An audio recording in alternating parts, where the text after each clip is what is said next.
Jai Mahamaya ki jai, Hare Kandashvari Mata ki jai, Chandi Mata ki jai, Ma Kali Mata ki jai. If you remember in our last reading, the gods were praising the Divine Mother because she had just destroyed the great ego, Mahasur, and all of his preponderance of other thoughts that were doing battle with our minds, keeping us from perceiving the divine at all times. Every time we think, oh, this is mine, I'm doing this so well, this is when the great ego is taking us over.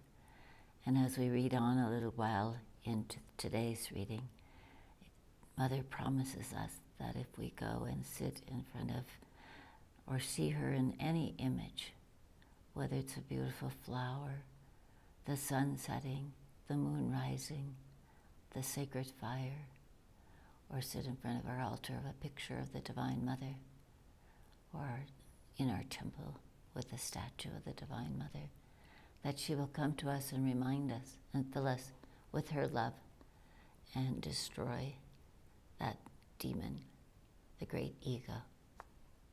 So after they've praised, here's where we'll begin.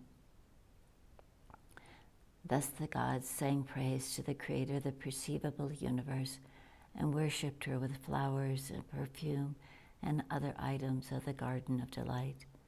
When all united in the fullest heavenly devotion and offered incense, fragrance, and food, then they all bowed to the goddess in obeisance and in serene countenance. She spoke to them. The goddess said, I will grant you fulfillment of your desire. The god said, the Supreme Empress has fulfilled our every desire, and there is nothing that remains undone. Our enemy, the great ego, has been slain. O great seer of all, beyond that, you desire to grant us a boon? Then, whenever we will remember you, then and there, you will give us intuitive vision and remove our greatest distress. And, O Mother of the Universe, whatever humans praise you with these verses, may you increase their knowledge, prosperity, and greatness, as well as their other possessions in life. O Mother, always be pleased with us and grant us welfare and prosperity.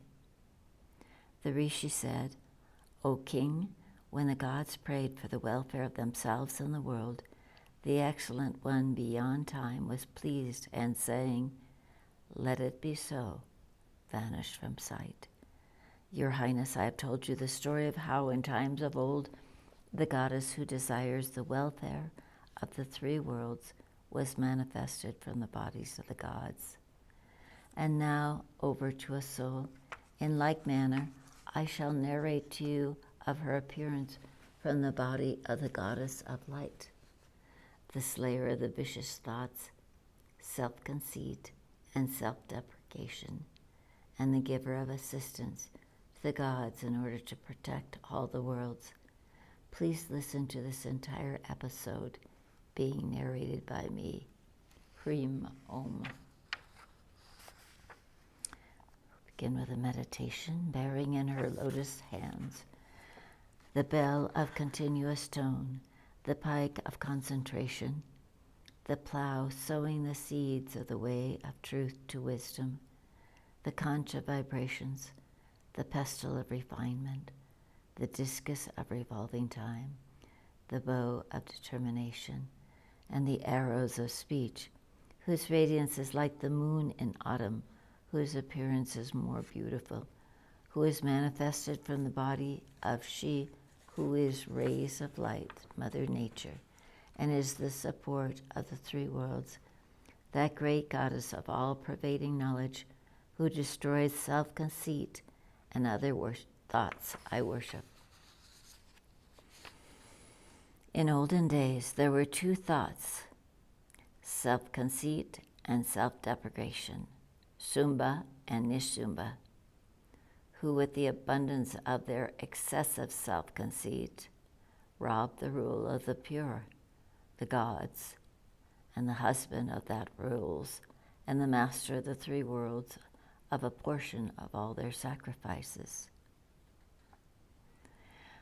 Those two assumed the dominion of the light of wisdom and devotion and took over all of the heavens.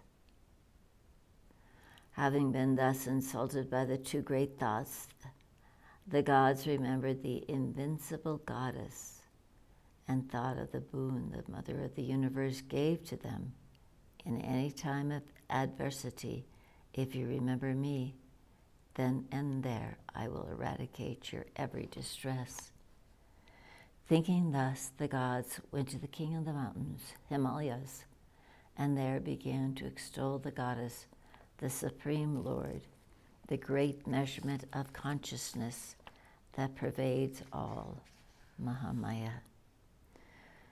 They began, the gods said, we bow to the goddess, to the great goddess, to the energy of infinite goodness.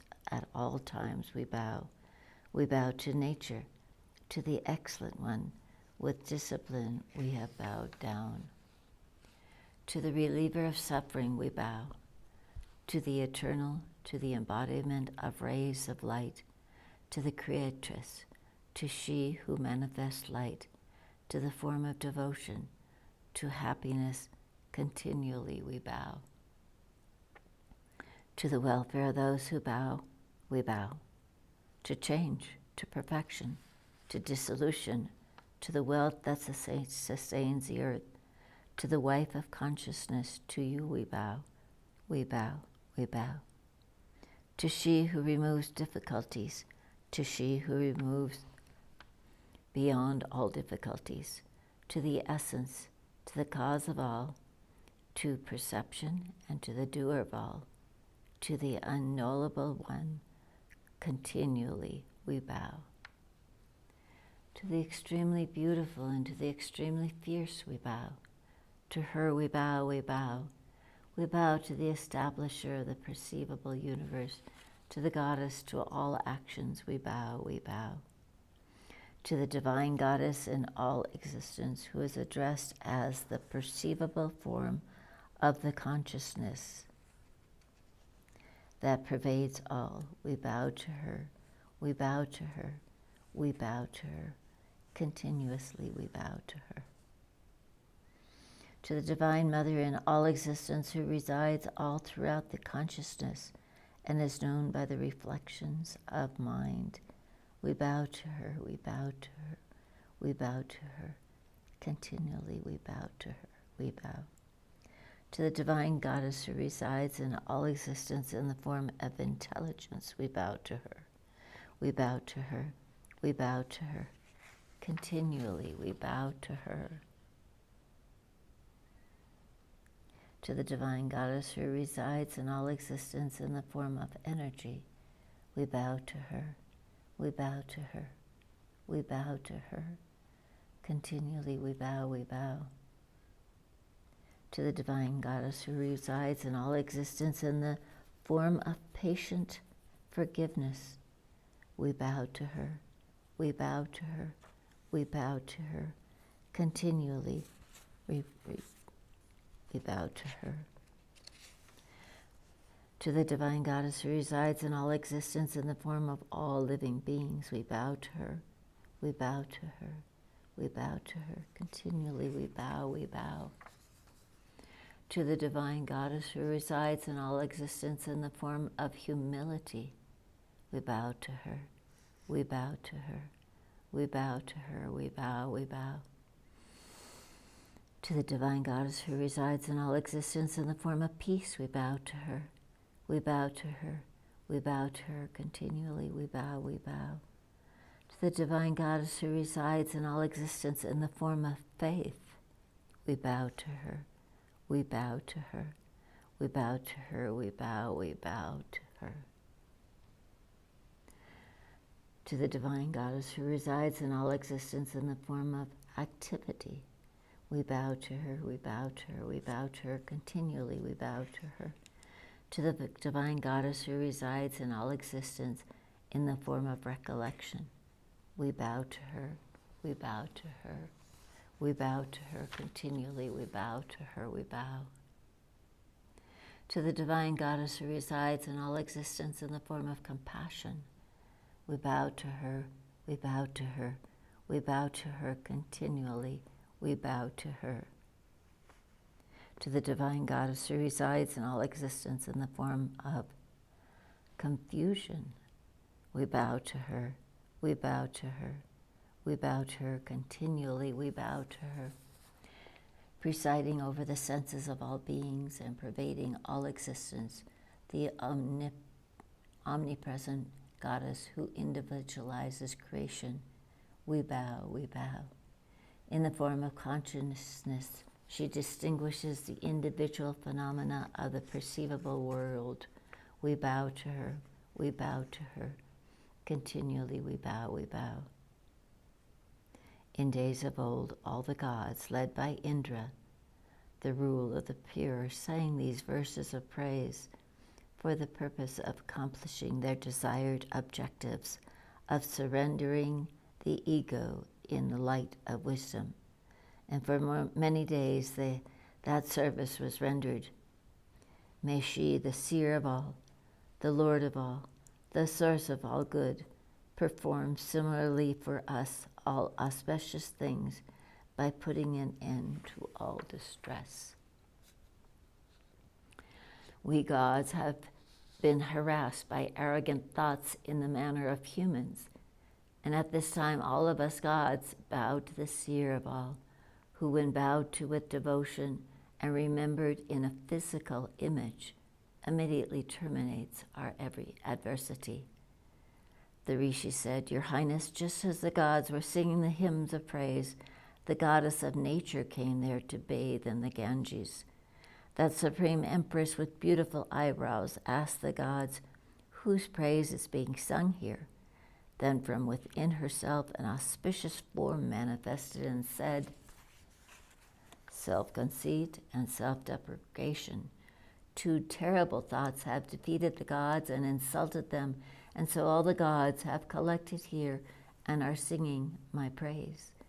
And as the mother of the universe emerged from within the goddess of nature, she is known to all the worlds as she who comes from within.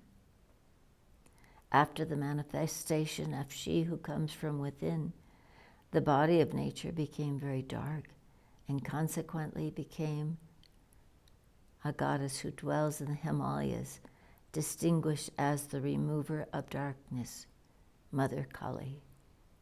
Mother Kali, Mata Ki Jai. Mother Nature, Mata Ki Jai. Vishveshwari, Mata Ki Jai. Mother Chandi, Mata Ki Jai. Bole Baba Ki Jai.